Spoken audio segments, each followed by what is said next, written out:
विगत 72 घंटे में पूरे झारखंड प्रदेश में जो घटनाएं निकल करके सामने आई है, जिस तरह से फिलिस्तीन के झंडे दिखाए गए, घुमाए गए, विभिन्न इलाकों से दंगे हुए, पाकुड़ में जिस तरह से हमले हुए, वापस हमले हुए तारानगर और जलाही नगर, ये सारी चीजें बहुत अलार्मिंग सिचुएशन की ओर झारखंड का ध्यान आकर्षित करती है। भारतीय जनता पार्टी झारखंड प्रदेश अध्यक्ष बाबूलाल मरांडी के निर्देशानुसार नेता प्रतिपक्ष की अध्यक्षता में भारतीय जनता पार्टी का एक प्रतिनिधि मंडल दिनांक 17 जुलाई 2024 को बड़कागांव विधानसभा क्षेत्र के महुदी में जिला प्रशासन एवं हिंदुओं के बीच हुई झड़प की घटना की जांच करने पहुंची। घटना की जांच के बाद प्रतिनिधि मंडल में राकंज के पुलिस निदेशक से मुलाकात कर ज्ञापन सौंपा। प्रतिनिधि मंडल में नेता प्रतिपक्ष अमर कुमार बावरी, हजारीबाग सांसद मनीष जायसवाल, भवनाथपुर विधायक भानु प्रताप शाही, राजमहल विधायक अनंत ओझा, जमुआ विधायक केदार हाजरा, हटिया विधायक नवीन जायसवाल, डाल्टनगंज विधायक आलोक चौरसिया, सिमरिया विधायक किशनु दास उपस्थित रहे। पुलिस महानिदेशक से मुलाकात करने के बाद मीडिया से बात करते हुए नेता प्रतिपक्ष ने बताया कि महुदी गांव में पिछले 40 वर्षों से हिंदुओं को रामनवमी का जुलूस निकालने नहीं दिया जाता है। इस मामले में वर्ष 2019 में उपायुक्त की अध्यक्षता में हिंदू एवं मुसलमानों के साथ हुई वार्ता में रामनवमी झंडा यात्रा के जुलूस के बदले तिरंगा झंडा निकालने पर सहमति बनी थी। वहीं इस बात का आश्वासन भी दिया गया था कि अगले वर्ष से रामनवमी का जुलूस निकालने की अनुमति दे दी जाएगी, लेकिन कोविड के कारण जुलूस नहीं निकाला गया। उसके बाद से जब भी हिंदुओं ने रामनवमी का जुलूस निकालने का लाइसेंस मांगा तो जिला प्रशासन की तरफ से टाला गया। इस वर्ष भी महावीर झंडा जुलूस हिंदुओं के द्वारा शांतिपूर्ण तरीके से निकाला गया, लेकिन झंडा वापसी के दौरान जिला के सीओ, एसडीपीओ एवं एसडीएम ने झंडा यात्रा को वापस नहीं जाने दिया, जिससे ग्रामीणों में आक्रोश है। महावीर झंडा की वापसी के लिए ग्रामीण शांतिपूर्वक धरना दे रहे थे। इसी दौरान जिला प्रशासन ने मुहर्रम जुलूस को हिंदू क्षेत्र से पार कराने के लिए शांतिपूर्वक धरना दे रहे हिंदुओं पर लाठीचार्ज किया, जिससे कई ग्रामीण गंभीर रूप से घायल हो गए। साथ ही कई बेकसूर हिंदुओं के खिलाफ झूठा मुकदमा दर्ज कराया गया और गिरफ्तारी की गई। उन्होंने यह कहा कि काम आज तक ये इतिहास में मुगलों और अंग्रेजों ने नहीं किया, वो आज जेएमएम, कांग्रेस और राजद की सरकार ने कर दिया है। भारत आजाद है और यहाँ किसी को अपने अनुसार जीने का अधिकार है। राज्य सरकार की यह तुष्टीकरण की राजनीति चलने नहीं दिया जाएगा। उन्होंने कहा कि जब से झारखंड में जेएमएम, कांग्रेस और राजद की सरकार आई है, तब से एक विशेष समुदाय को अपने राजनीतिक हित साधने के लिए एवं वोट की राजनीति करने के लिए तुष्टीकरण कर रही है, जिसका दुष्परिणाम यह है कि राज्य की शांति व्यवस्था और आम लोगों के जान माल का नुकसान हो रहा है। उन्होंने कहा कि इस वर्ष मुहर्रम के नाम पर जिस तरह की घटना पूरे राज्य में देखने को मिली है, वो झारखंड के इतिहास में पहली बार है। ये सब उन्मादियों का मनोबल बढ़ाने का कारण हुआ है। मुहर्रम के अवसर पर झारखंड के गिरिडीह, बोगोदर, हजारीबाग, मोहदी, सोनपुर, नयाटाड़, धनबाद, पंडरपाला, सरायकेला, नारायणपुर के हिंसक झड़प हुई है। वहीं दुमका, जमशेदपुर, लोहरदगा, रामगढ़ में फिलिस्तीन का झंडा दिखाने का मामला प्रकाश में आया है। पाकुड़ जिले के गोपीनाथपुर गांव में बकरीद के मौके पर गौ हत्या का विरोध करने पर पश्चिम बंगाल से बांग्लादेशी मुस्लिमों ने गांव पर हमला कर कई घरों को तोड़फोड़, आगजनी, लूटपाट, बमबाजी, मारपीट की घटना की है।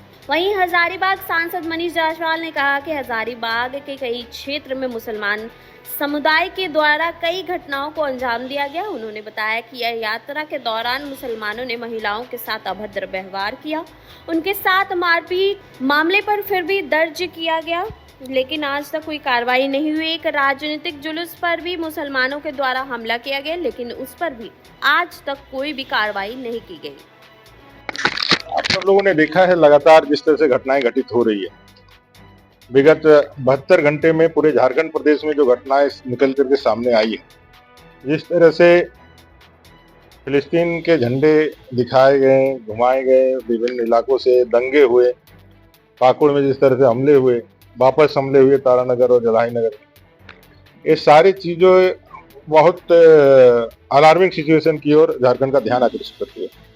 हम लोग बेसिकली इन सारे मुद्दों के साथ जो विशेष रूप से कल हम लोग गए थे महुदी, महोदय, वो हजारीबाग का क्षेत्र है जहाँ लगातार लोगों का यह मांग कि हमें भी अपने धर्म का, रामनवमी का झंडा निकालने की अनुमति दी जाए और उसके लिए प्रशासन हमको लाइसेंस प्रदान करे।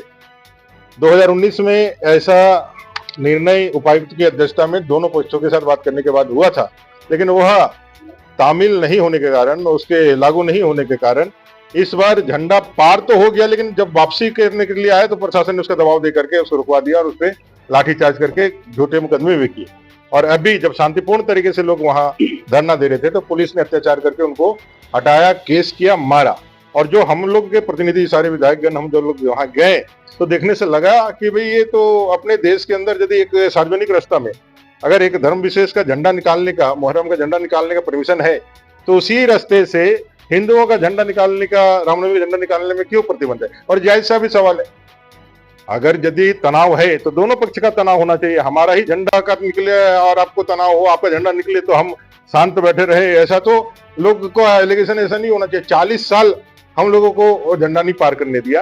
प्रशासन ने कहा कि भाई इस साल नहीं निकालेंगे, अगले साल हम लोग बात करेंगे, लेकिन एक साल भी उनसे बर्दाश्त नहीं हुआ और ये घटनाएं घटित हो रही है। भयंकर आक्रोश है, चाहे वो पूजा यज्ञ करने के लिए कलश यात्रा निकालने वाली छोटी छोटी बच्चियां जब उनके मोहल्ले से पार हुई तो उनके झंडे को नीचे झुकाया गया, बद्दी बद्दी अभद्र गालियां दी गई, उनको मारने पीटने के लिए आगे आए, नारे लगाना बंद करवा दिया गया। इतना माने दोहन और शोषण किस बात के लिए? स्वतंत्र देश के नागरिक है, भारत के नागरिक है। इस देश के अंदर दो टुकड़े सिर्फ इसीलिए हुए कि आपको संविधान पसंद नहीं था, आपने अपने धर्म के हिसाब से अलग पाकिस्तान ले लिया। जो बचा उसको तो उस हिसाब से रहने दो कि यहाँ पर भी जहां आपकी संख्या बढ़ गई वहां अब संविधान नहीं चलेगा, आपका जो है आपका अपना कानून चलेगा। ये मानसिकता के कारण आज झारखंड और पूरे देश के अंदर जो है ये बढ़ रही है और बांग्लादेशी घुसपैठी और इस तरह की समस्याएं लग रही है। तो इसी सारे बिंदुओं पर उनको, और जो झूठे मुकदमे हुए हैं, वहां का एसडीपीओ, वहां का एसडीएम, वहां का सीओ, वहां का बीडीओ, इन पे कार्रवाई हो, इनको बर्खास्त किया जाए और ऐसे सारे केसेज जो गलत तरीके से किए उनको उठाया जाए और जो दोषी लोगों पे कार्रवाई के लिए केसेज हुए हैं उन पे कार्रवाई हो।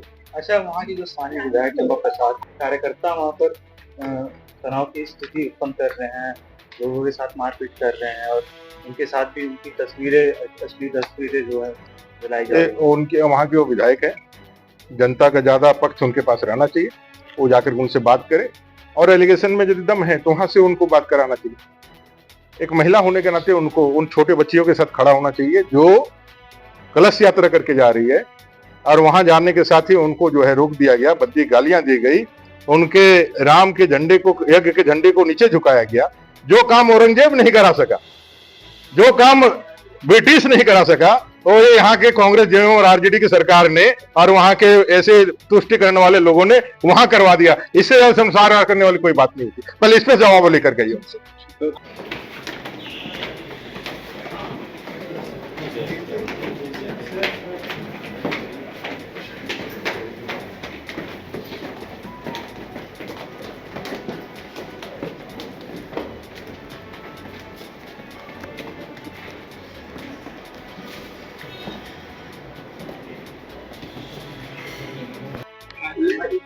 देखिए, इसके इतिहास को पहले जा करके देखना पड़ेगा। ये पीछे रामनवमी के समय में एक यज्ञ, कलश यात्रा यज्ञ का जा रहा था।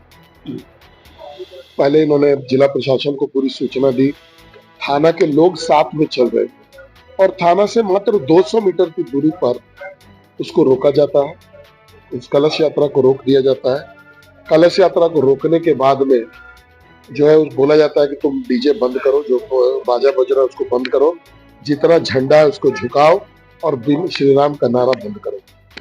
उसके बाद जो है वो जाओ। वहां के जो पुलिस के लोग थे उन लोगों ने तत्परता के साथ इसका अनुपालन करवाया। आप देखिए, छोटी छोटी बच्चियां रहती हैं, महिलाएं रहती है, 5000 से कम की संख्या नहीं होगी। ये गुजर रहा था, उस पर ऐसा घटना हुआ, सीओ ने केस किया। चौथे महीने में आज तक कोई कार्रवाई नहीं हुई। 18 तारीख को, 18 मई को एक घटना घटा। एक पॉलिटिकल जुलूस पर कुछ एक समुदाय विशेष के लोगों ने आक्रमण कर दिया। उन केस होता है, कोई कार्रवाई नहीं। उसी दिन इसी घटना को लेकर के एक आदमी अल्पसंख्यक मोहल्ले से गुजर रहा था, उसके हाथ को मार के फ्रैक्चर कर दिया जाता है, FIR होता है, कोई कार्रवाई नहीं। अभी परसों तरसों 3-4 दिन पहले पुलिस के लोग एक व्यक्ति को उसके घर से उठा करके ले जाते हैं, उसको मारते पीटते हैं और उसका सर फोड़ देते हैं। आवेदन दिया जाता है, कोई कार्रवाई नहीं, मतलब उस पर FIR तक रजिस्टर नहीं होता है। तो सवाल उठता है कि ये किसके कहने पर हजारीबाग पुलिस इन सब चीजों को कर रही है। आपको क्या लगता है इनके पीछे? ये जो जाहिर है कि पुलिस आज के दिन में सरकार के कहने पर JMM, कांग्रेस और RJD की सरकार इनके कहने पर मुस्लिम तुष्टीकरण का काम कर रही है और इसी के चलते उस समुदाय विशेष पर कोई कार्रवाई नहीं करना चाहती। अभी हम लोगों ने यही बात DGP जी साहब को भी बोला है कि भाई आप अगर लगता है कि हजारीबाग की पुलिस इस पर कार्रवाई करने में सक्षम नहीं है तो फिर आप इस पर कार्रवाई करें।